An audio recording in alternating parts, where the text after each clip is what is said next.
This message is brought to you by DoNotAge.org, the longevity research organisation that's on a mission to extend health span for as many people as possible via products that actually work.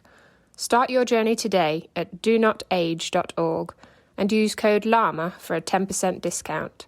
That's LLAMA.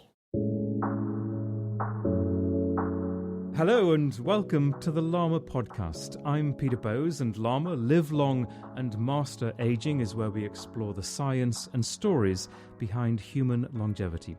Today I've come to the Irvine campus of the University of California to meet Olga Connolly. Olga is a personal trainer here. She specialises in exercise therapy and believes in a mind-body approach to fitness. Olga is 84 years old. She was born in Czechoslovakia, where she enjoyed basketball and handball as a teenager, but eventually trained to throw the discus. In fact, she was so good at it, she was selected to represent her country at the Melbourne Olympics in 1956 and went on to win a gold medal. It proved to be a momentous year for Olga. It led eventually to her moving to the United States and taking part in another 4 Olympic Games, representing her new home country. Well, today, as well as being a fitness instructor here in California, she writes, lectures and motivates a lot of people. Olga, it is an honour to meet you. Well, thank you very much. That was a very flattering introduction. Well, it was quite a brief introduction to what has been an extraordinary life, and we'll fill in a few of the gaps in a second. But first, we're at UCI, University of California, Irvine. This is the recreation centre where you do your training. Tell us about this place. Okay, the Anteater Recreation Center is one of about 3 major parts of the athletics at the university. It's the University of California, Irvine campus. About 20,000 students attend here. It is a very international one. We have literally students here from all over the world. And it is fun to see as everybody meets in the gym and in their languages are just sharing their weightlifting experiences and so forth. We've just been in the gym together. It's a very multicultural place. Oh, yes, but it's more than that too. So we are college students, right? And also college professors and administrators. Most of my clients, for example, are either professors or administrators who are just working out. The difference between the college students and them is pretty much that the college students are still wearing off their bags and their knees unnecessarily, where the professors already have worn them and now they are repairing them. And so I do much of that repair. And I'm so happy to see somebody who suddenly remembers that 20 years ago played basketball or football and uses that as a motivational force in realization that there really isn't any age categories or any age boxes for people getting in shape. I love to do that. Yeah, I do motivate people. For example, it's really good when you have a gentleman who kind of forgot how to do a sit-up, and I say, oh, okay, I'll show you, and I can do 15 or 20 sit-ups, and I say, well, this is how you do that. And so immediately, the person who couldn't do 1 sit-up can do 5 or 10. And you show men who are half your age how to do sit-ups. Okay, this age thing, it needs to be debunked, to use that word. Like Dr. Mario Martinez, who is he's a psychologist from Uruguay, and he's becoming to be rather famous because of his mind-body connection that, was kind of kept separately in Western culture, but it really has to be unified. If you really go through science of human development, you will realize that middle age starts at around 80 or 90, that it's been artificially pushed down to 40 or 50, but it actually is not until then, because we are solidly built to live like 120. You train your mind and you train your body as one unity, and then it really gives you better results. Anyway, I train people that way. How long have you worked here? This is my 11th year. I see the rejuvenation or whatever every day. It's not that, wow, in a day or two you'll be young, but you start stripping off the artificial patina of being old. Like when you, for example, you may sprain your ankle and you are a student and people say, oh, how did it happen? You sprained your ankle. If you are 50 or 60 years old, you sprain your ankle, people will say, oh, you have to remember that you are no longer 18. I can see it as a cultural brainwashing that really is not consistent in the science of human development, kinesiology, and everything. And I see the living proofs of it, and that's how I train people, and it's doing well. Well, I started by saying that you are 84 years old. You just mentioned the age of 18. Can we go back to you as a teenager? Were you always an active girl? Were you always sporty? Yes, I was pretty much always sporty. I think primarily because back in Prague, my family lived in a housing development in the middle of which was a sizable park. And there was not all that many cars driving in there, maybe 2 cars a day or something. So we kids played on the streets, and we played just soccer games. Most people there had boys, had sons. There were only 2 girls, so the guys decided that the girls can play too, and they made me into a goalie. And I kind of got into sports that way. Once there is something like talent, like some people can draw, like somebody once told me that one person makes 3 dots on canvas and it's nothing, and another person makes 3 dots and it's a masterpiece. So there is some kind of an inner fire that you have actually the art talent for sports. I consider sports simply a physical expression of that particular talent, similar to dance, but just different. How did playing soccer and handball and basketball as well, how did that translate into you becoming this world-renowned discus thrower? Oh, actually, it was a multifaceted training. Okay, every time you train, your brain, you get more of a coordination pathways between your body and your brain.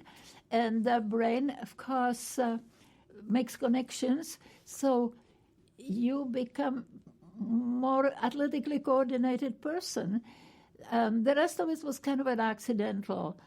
I started to play the handball just because when I was already in high school, right, let's call it gymnasium, was really high school, a friend of mine, they needed a goalie in a handball game they played. And so she came running in and she asked if I would try it. And so I did. We lost like 28-0. And another player from that particular club came and said I was the worst goalie she ever saw. But it was a little different to have tall goals rather than just a couple of trash cans on the road, right? So, okay, I got a little bit upset, and I said, I'm not that bad. And another player from the women's club there, she said, you didn't look so bad, and I will introduce you to my boyfriend to train you. And the boyfriend happened to be the goalie for the Czechoslovak national team. So the next day, I headed to this fancy sports club, the Sparta club, and there's this young man, and he starts, puts me in a soccer goal, and he starts kicking and throwing 1 ball, 2 balls, 3 balls. And then after a while of that, he said, go home, put something on the bruises, and come back tomorrow. So that's how I started to be a goalie, and eventually I was a goalie for the national team because it was fun. So when did you start throwing the discus? Oh, I started throwing the discus after I graduated from gymnasium, and because there was, when communism became, got the rules in Czechoslovakia, my father, who used to be a member of the presidential guard of President Masaryk and those pre-war presidents, he was thrown in jail just because of that, for no other reason. And so I was thrown out of school. It took me 2 years. I worked in the factory, which was fun too. Well, anyway, I did get accepted to medical school, and I no longer had time for team sports. So I had to look for some individual activity. I had so many years of training. My body needed it, you see. And so there was only one thing I've never tried, and this is discus throwing and javelin throwing. 2 things, actually. Everything else I came across in whenever, right, situations. I went up to a stadium where Dana Zatopek, an Olympic champion javelin thrower from Helsinki, and her husband, Emil Zatopek, that became just a world-famous runner, right? When trained there, I consulted with them, and Dana said I wouldn't be a good javelin thrower because my shoulders not built that way, but I could be a good discus thrower. Besides, there was one young man in discus throw in Czechoslovakia. He was really good looking, so it was good to get some coaching there. So I started to train for the discus. And my biggest motivation was when Emil Zatopek said, you train, and in 2 years, because it was roughly 2 years before the Melbourne Olympics, and we'll all go together to Melbourne. And I said, Emil, what's going on in Melbourne? And he said, the Olympic Games. And I said, the Olympic Games? What is that? And then Dana pulled off his shirt, a little sweatshirt, and handed it to me. And he said, well, the Olympic Games is the greatest thing that ever happened to modern humanity. And this shirt I'm wearing is the one I won the Olympic Games last time, and I want you to have it now. And if you train in it, you will go to the Olympic Games. So, and then we all went to the Olympic Games, and I did well there. Well, maybe that's a little understatement. You did extremely well. You won a gold medal. Right. What are your memories of that moment that you realized that you clinched the gold? It was a little different then. Then everything was about, you were an amateur, you get some help, but you were not after any money, anything like that. You were there to represent the country, the people you loved. You had this fire in you. I had fire in me just to make everybody happy. And of course, when you are a competitor in anything, you do have a desire to win.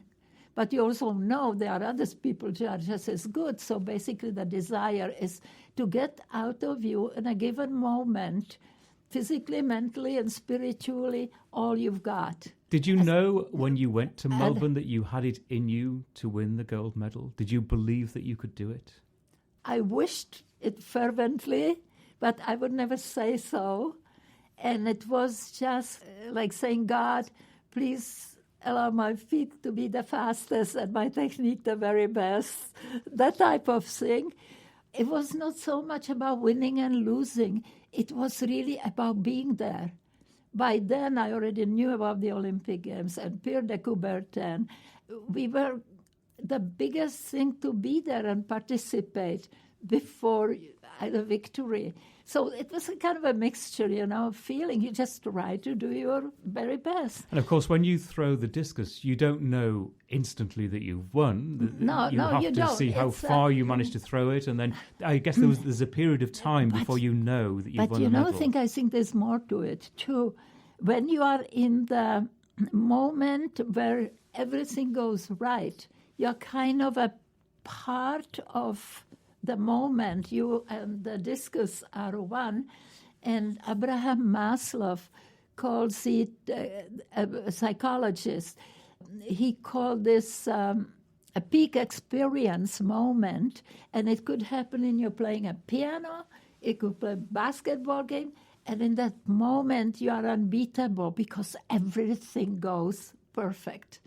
And that's the kind of moment you kind of don't think, on this row I have to win. You don't think that way. You just, okay, they call your name and you do it. You just become it. As a matter of fact, my winning throw in Melbourne, I walked into the ring and everything turned dark around me. I didn't hear any people. There was just dark. And this is the first time I'm really sharing this, right? I went into that turn, and when the discus left my hand, I could see kind of a bright line of energy, pure energy, like light. And then there was an applause, and everything came back. But there was only an applause because it was the longest throw of the day. But there was one more round to go. And so I just lay down on the grass, put my face in the grass, and just lay there. There was nothing else I could do. Because I knew... Because you had to wait to see what the next person for did. the next person. And I had one more throw. But I also knew that that's effort. Took all I have. That was like all my energy was gone. I was like sucked out of me. So my next time I went in, I still get a very good throw, but not the longest throw, right? And then there were still two people, and one of them was Nina Punamareva, who was the Olympic champion of the previous Olympics. And only then it was over. There was an applause, and an official came to me, and he tapped me on the shoulder, and he said, "You can get up now, you won." So it was not like, bumping your chest, I won. It was like, wow. It was kind of different, just this feeling of happiness. I had some chocolate in my person. So I pull out the chocolate, and the other artists came, and we just had a big chocolate party. It was different then. I don't know, always different, but there was so much more camaraderie. And you know what camaraderie, I think, holds the human family together. That's why I have such warmest recollection of that victory. It goes beyond the victory itself. It was a momentous moment for you. That year was pivotal in your life because at the same Olympic Games, that's where you met the man who was to become your husband, and a lot of controversy surrounded that, and that's a very long and maybe separate story for another time.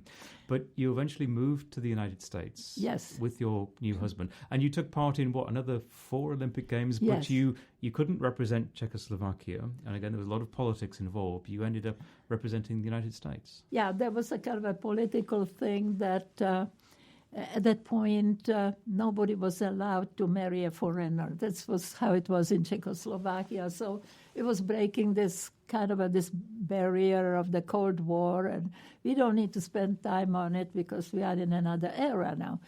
But I did promise the president of Czechoslovakia that, of course, I'll represent Czechoslovakia, the whole heritage in which I grew up, right? I will represent in Rome. But then before Rome, I received a letter from Czechoslovakia that they no longer consider me as being qualified to represent the country. It was a few days before I actually could become an American citizen, a U.S. citizen, which I was going to do, but postpone after this one more representation. To make one thing clear, we're not going to get into all of the details, but the man that you married was an American. Oh, yes, which yes, is the root of all of this controversy. Oh, yeah, yeah, And this is in the middle of the Cold War, and it was not the done thing. That's exactly, exactly. When I came to the United States, maybe I should say, because I think some of these recollections still mean something, especially today in this really difficult world situations. there was a gentleman, Mr. Howland, representing the United States Department, Secretary Dulles. He told me, when you came to America, you just learn for 3 years, or you can go and learn about America, and if you like it here, then become American citizens and just stay away from politics. That's how it worked. And what I learned about America were two things. Some things I loved and something I felt needed to be repaired. And the one thing that I think needed to be repaired was pretty much backwardness in women's athletics. That was very... And in physical education that was based in sports rather than physical fitness. And I think this is so many years, and it stayed with me to this day. Women's athletics have gone up, of course, and became professionalized, and it's a different story. But the physical education is still the great weakness of our society.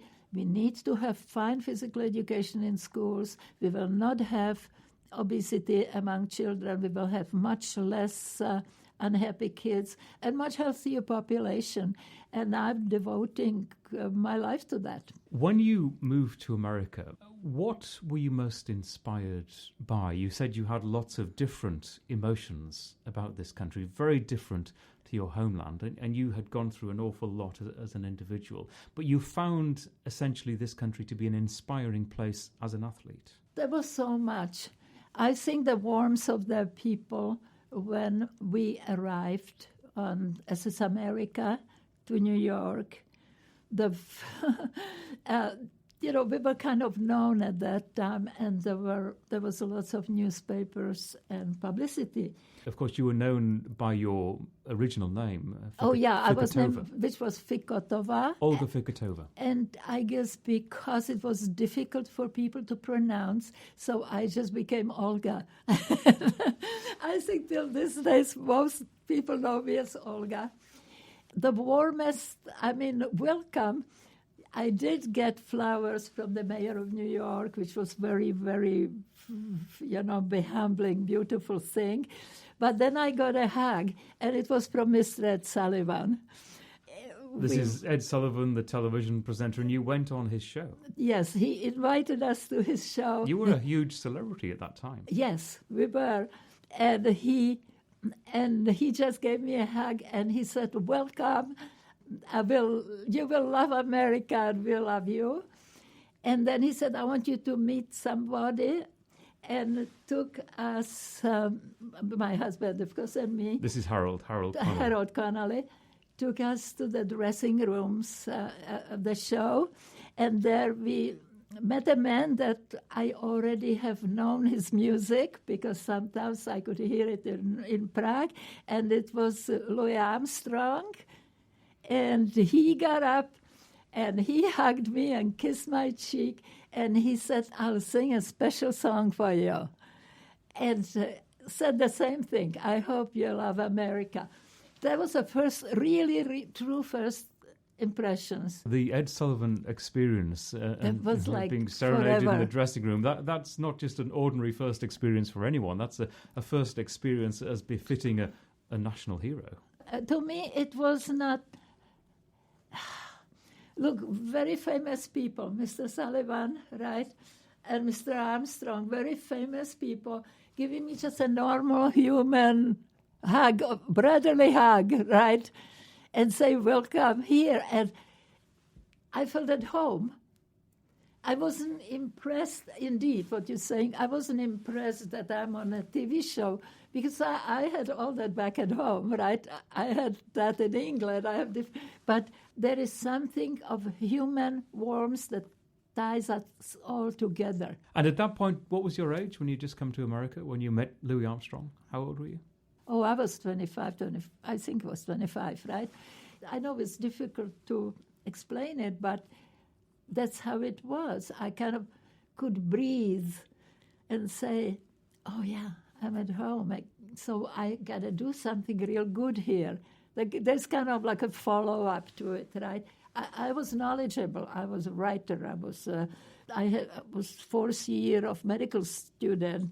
I had lots of experience, and it was like, okay, I'll bring all that I have, and I'll use it here because this is my home now. At that point, did you realize that you would probably spend the rest of your life in this country?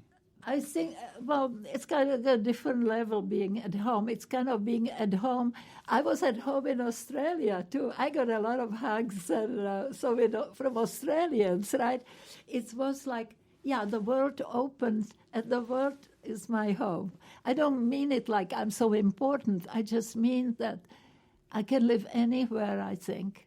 The humans are the same family. I'm sorry, I'm just repeating the same thing, but it's just my soul talking, you know? I think a lot of this has to do with your personality, though. You're a very, very giving, welcoming personality, the kind of person I think people want to communicate with and to talk to. And I think that is borne out in the work that you do here. So let's talk about what you do here and what you've been doing for the last few years. How did your career transition from being an athlete, and as I say, you went on to compete in several more Olympic Games, but then you transitioned into education and to coaching and to training. Right. So how did that happen? So I competed in 4 Olympic Games representing United States, but I also had 4 kids, right?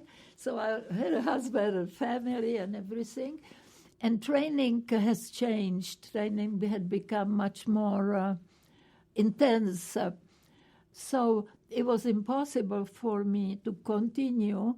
Also, my kids were part of my body, and so whatever I brought in as a part of my body, I also put my mind and spirit into them because I wanted them to be very best humans of what I think humans are. You know, humans have this great, wonderful potential, and that was my, till this day, dedication, right?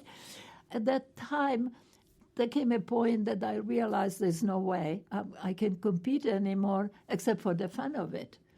But I'm not good about competing for the fun of it. I was used to be a competitor. Competing to win, weren't compete to win. In that sense, compete was the best I can get out of me. But I can't get the best out of me after I made all the breakfast, dinners, laundry, and studying and lecturing and everything. It became really a vocation. I just worked out. Well, anyway. But I think also every athlete at the top of their game gets to a point in their career when they realize they can't win again at that level. Yeah. And there has to be a second career. That has to be a second career. I still loved athletics. I still loved everything. I studied what can I do.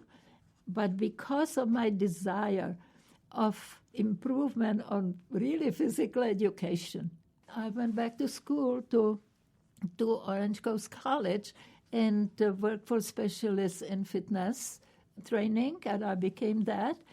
And then by a chance, I got a call from UCI if I would like to do a wellness class, could I do that? And I said, sure.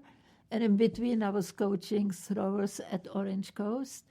Then I started teaching here, and then I realized that there is more to a human body than muscles and bones and large muscle groups.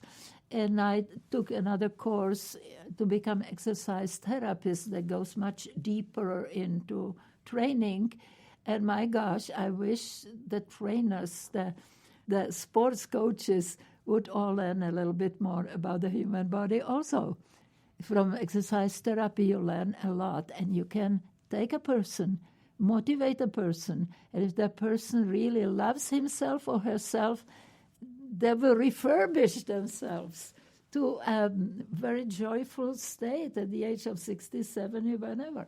So here you are, almost 60 years since you came to the United States, still training, still working in sports. Tell me about an average day in your life as it is now, as you work here, as you train people. Tell me about an average day. Well, my average day is, it changes a little bit because I do personal training and then I do group training and other things. So, for example, most of my clients here are teachers or administrators, they start their work at 8 or 8:30. So I train just about every morning at 6 in the morning. So I have to get up. I get up like 4:30. I don't need to get up so early, but I like to take my time in the mornings to stretch a little bit and eat a little bit something and stop at Starbucks. This is not an advertising. That's how things are. And come and then train. And then I'm pretty serious about training. And we work out with me and whoever an hour or a little over an hour. After that, sometimes I work out myself.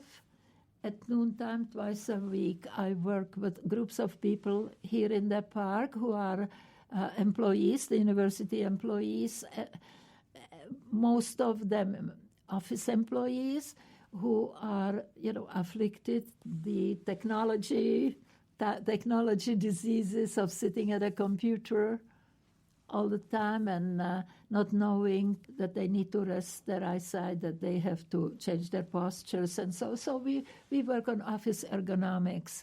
What do you think of this idea that you often hear about these days, that sitting is the new smoking? Well, everybody always comes with something. The idea being that we all sit too much at office desks. It is true. It all goes to how you balance your days, right? Even though you sit at the computer, it really shouldn't keep you to get up for 1 or 2 or 3 minutes every hour. Stretch a little bit. There is something called 20-20-20. After each 20 minutes, you should take 20 seconds and look 20 feet away from the computer to protect your eyes. The way you have your office desk, as it's aligned, the way you have your chair, you can change positions. You can do all kinds of good isometric or stretching exercises within a minute or two. And sometimes you stand. When you can, you stand, and you don't have to go to a Xerox machine and just kind of blank out and watch the papers hurling through.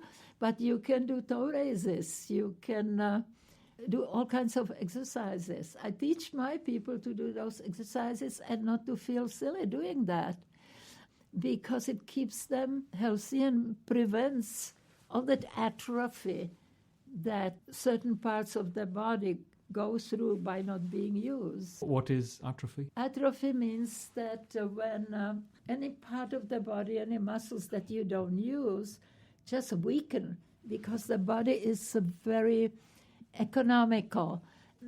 When you don't use something, the body will give that part only the minimum nutrition and a minimum oxygenation and takes the bulk of it and puts it to the parts that you do use. Originally, we have been built on moving the whole body. There is only one activity that safely, and everybody can do that as long as it has no disadvantage, right? And it's walking. Walking today, all your body is involved in walking, even jogging too. So everybody can do that every day and counterbalance is sitting. Or when, as a sitting, you can stretch, you can raise your arms, you can bend down, you can touch your toes, you can turn to the right, to the left. You can do exercises, let's say, every hour for 3 minutes, and it will pull you through. You have to appreciate your body. You have to appreciate your hands, your feet, your neck. You have to have a connection with the body. And when I teach it, I teach feeling more than anything else. And if I may say one more thing, and that's just me, that I don't say it's right or wrong, I don't use music, except sometimes for the fun of it, maybe some Strauss waltzes for warming up or whatever, but not the beat of music. I haven't been to many gyms in California that play Strauss waltzes while we're working out. Right, but you see, if you play Strauss and you say, okay, warm up any way you want to, dance for 5 minutes, anything, just keep moving for 5 minutes. That's a good little warm-up.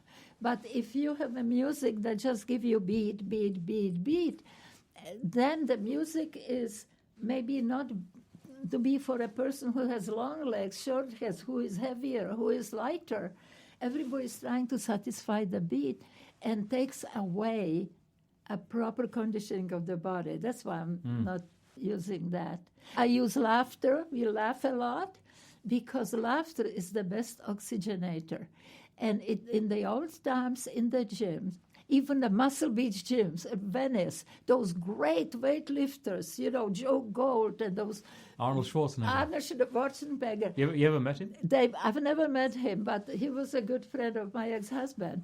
They would kid each other. They would shout. They would laugh. It's no longer like that. People come to the gym now like they are going to a war place with a grumpy face, and they have to fight the treadmill for 45 minutes.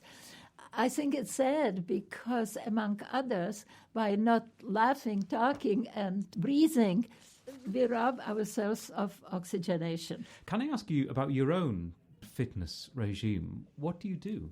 I just work out on whatever pleases me that day. I do lots of rowing machine. Do you lift weights? Yeah, sometimes. I lifted weights for so many years that there was a point when I swore myself never to touch weights again. Okay. But I still do. Sometimes the machine, sometimes the free weights. I do, like deadlifts, whatever, kind of an exercise when you almost go from a deadlift to a press. I don't do snatches and whatever because my knees are not solid. I do some dumbbells. Do you do push-ups? I do push-ups because I have to at least show one or two. You see, when I have a client or talk to somebody, I always have to be able to show them. You can't motivate people just telling them what to do if you haven't at least experienced it. So you can say this or that you will feel, right? Or you show it. I am not a fitness fanatic. I just like to have everything in me in working condition where I need it. I do walk a lot on the beach. Then when I have time in the morning, I head to the beach and I do some walking in deep sand, some jogging in the surf. I do that kind of activities. So you have clients of varying ages, some much younger than yourself. Some of your clients are actually quite a bit older than you. Right. I'm not worried very much about the age of people. I just try to find out where they are physically.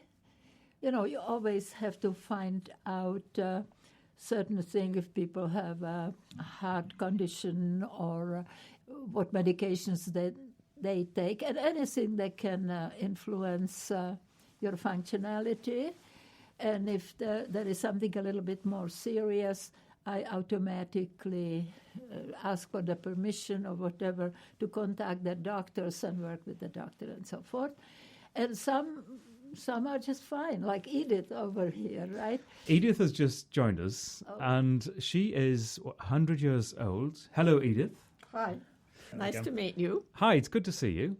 Thank you for coming to see us today. You are, I'm correct in saying, 100 years old. Yeah. Just a few months ago? October 11. And you've been training with Olga here? Yeah. When she was 99.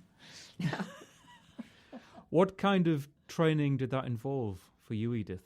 Well, I did a lot of walking, bicycling, and using the machine for getting my feet going and various items. And did you improve? Did you get better? Oh, I think so, yes. I started out with my sticks, which I love. A friend of mine years back got them for me when I was having balance problems, and they were a savior for me because I could go for walks by myself, and the sticks exercised my arms as well as my legs, and I was happy with them. But I'm trying to get off the sticks, and I test myself by holding both sticks in one hand and walking. So of course I wasn't using my sticks to help then. She would walk the running track and near the inner railing. So she would have the security that if she would lose balance, she could grab to the railing, and I would just have the sticks. So she was breaking her mental dependency on the sticks. It's not that I wouldn't want her to use them, but when you become dependent on the stick, then you lose confidence in you being the strength of walking. So we had the sticks nearby, but I could see that her legs are strong because she rides the bicycle for 40 minutes, right? So she would walk without the sticks, and that was mainly a mental thing. Then we tried walking backwards, sideways, and her mind and body remembered all that. And so we just had fun. We've done a lot of getting up and sitting down type of exercises to strengthen basically the core and to strengthen the hips and all the parts that we sit on all the time. So just keep them active. And I guess, Edith, the moral of this story is that it's never too late. You're never too old to start something like this. Use it or lose it. And you're That's very what much I tell using myself. And when I'm at the home now, they don't like me to go alone, but I think that's the only way to keep my strength. So I go with my sticks and often carry the sticks in one hand and just walk, because that's what I'm training to do, is to walk. So the sticks are just a little bit of insurance. Yes, just in case. Exactly. They make me feel safe when I'm out alone. Some of the senior homes, even one good one, they have certain rules, don't they? And their safety rules ask for a cane or a stick. Yeah. So she can't say, I'll do without it, because by the rules she has to have them. You know, everything has its strong and weak part to it. Now I'm enrolled for physical therapy starting next Monday. And one point about it is that I have to walk to get there. I don't have to. I could go by bus, but that's so cumbersome to have to wait for the bus and wait for them to pick you up and all. So I am looking forward to walking to the place where I get my physical therapy. And you mentioned the home. You live in a independent living establishment, so you essentially look after yourself? A very expensive, for me, place where I get my food and I get my bed and a little bit of exercise, not much, not nearly enough, at the home. Do you tell them that you would rather have more exercise? Oh, yes. I think we have chair exercises up to 3 times a week, and that's for about 45 minutes maybe when we do things in our chairs. They're very simple exercises, and I think that's the use it or lose it policy. If I don't do that simple stuff, I'll lose that too. So there's that, and then there's some wonderful game called balloon volleyball, my favorite. How much of your progress, do you think, in terms of physical exercise and perhaps not needing the sticks all the time, has to do with your frame of mind and your attitude towards aging? I'm not a very happy person right now, the way my life is going.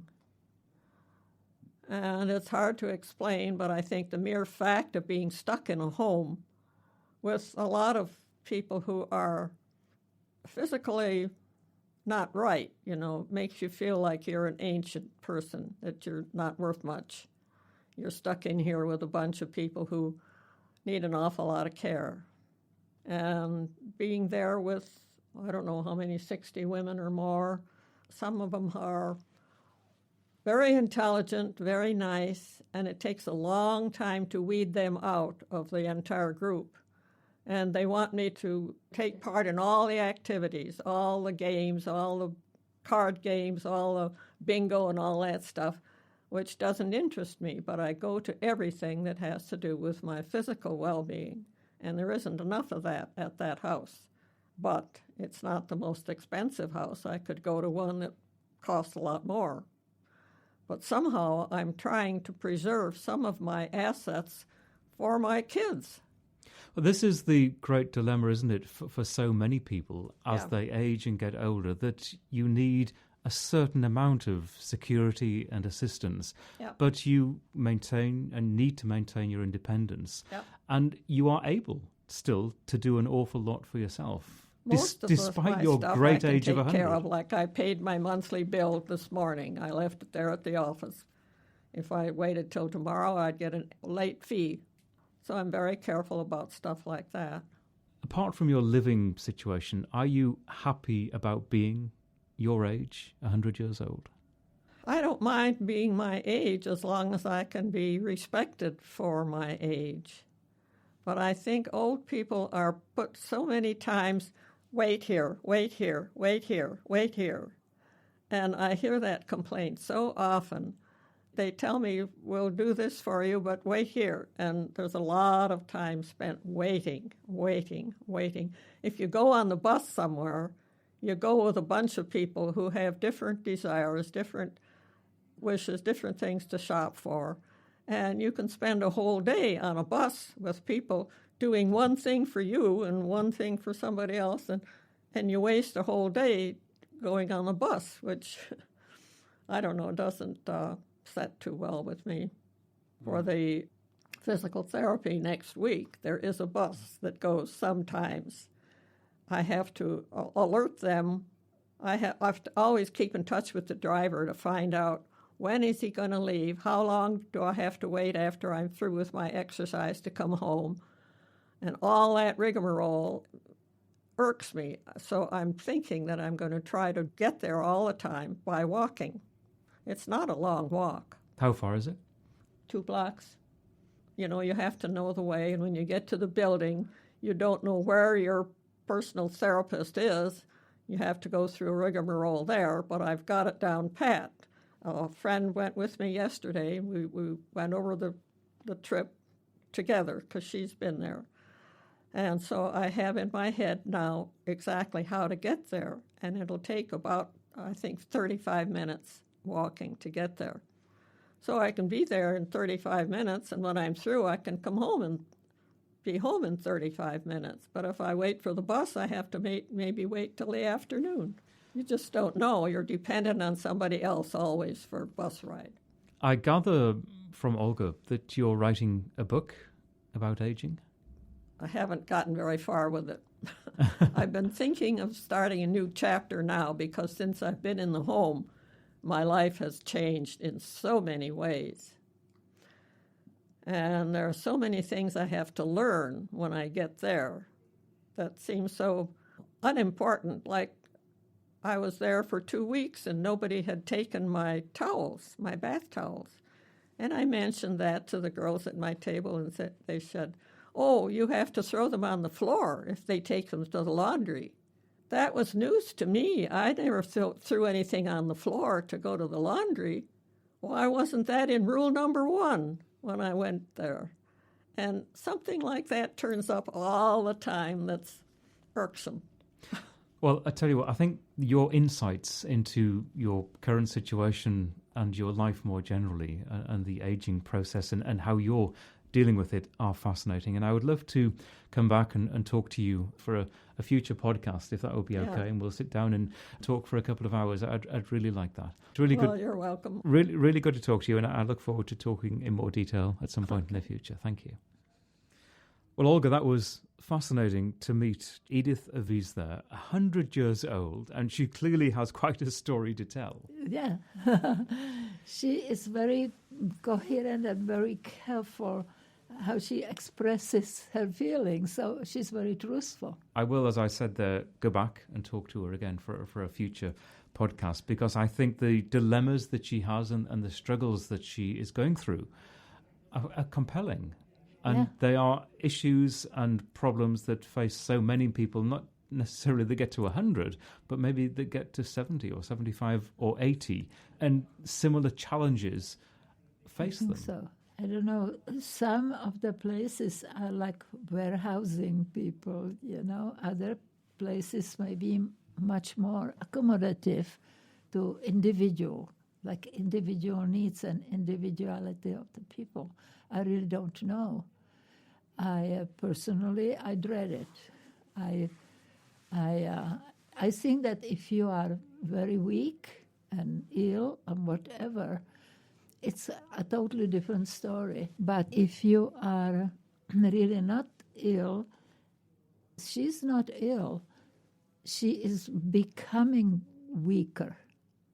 It may even be that her immune system is becoming weaker. She's losing will to live. She just says, well, I guess I'll be there until I die. And that's it now. My style is not to be adding years to life, but adding life to years. Somebody else said that, right? Adding quality to the final And few years. quality, life to years. Well, some people describe it as improving your health span as opposed to your lifespan, that your health span is the number of years that you optimize that's even what better you have. said. Yes, maybe people have not been taught that. You said you I don't dread know. a situation, or you dread a scenario, perhaps where you're very old, and you're Right. already 84 years old, but where you're at such a great age that you cannot physically do the kind of things that you enjoy doing now. Well, or something else, right? So let's say I cannot right now high jump. I'd love to high jump, but I have bad knee, right? So I can't high jump. So I do something else, right? But I can do something with my body and my mind and feel alive. I don't know really how to explain it. There's an energy that's being connected with nature. I think connected with the heartbeat of nature. It's freedom. It's just freedom. The one person who said it long time ago was Lao Tzu. Lao Tzu said, be aware of your mortality, but live as if you were immortal.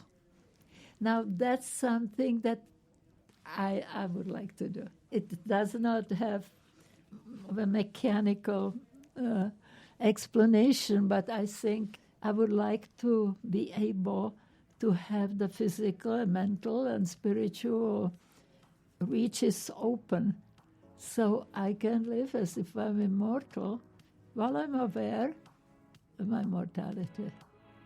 That is a great way to end this, I think. And Absolutely. I wish you many, many more healthy and active years. Olga, it has been great to talk to you. Thank you very much. Okay, you're welcome.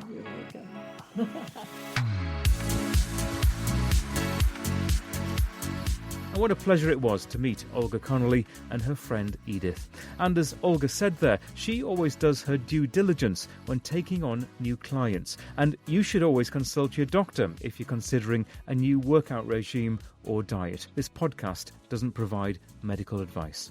Well, that's it for episode 2. Thanks for listening. Our website is lamapodcast.com and we're on Facebook and Twitter at Lama Podcast.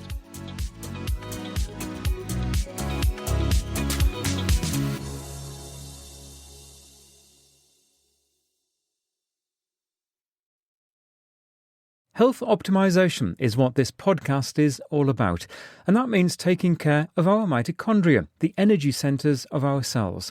Physical strength, avoiding frailty is key, and that's why the science behind urolithin A and the work of Timeline Nutrition is so interesting. You can find out more and get a discount code at our website and in the show notes for this episode.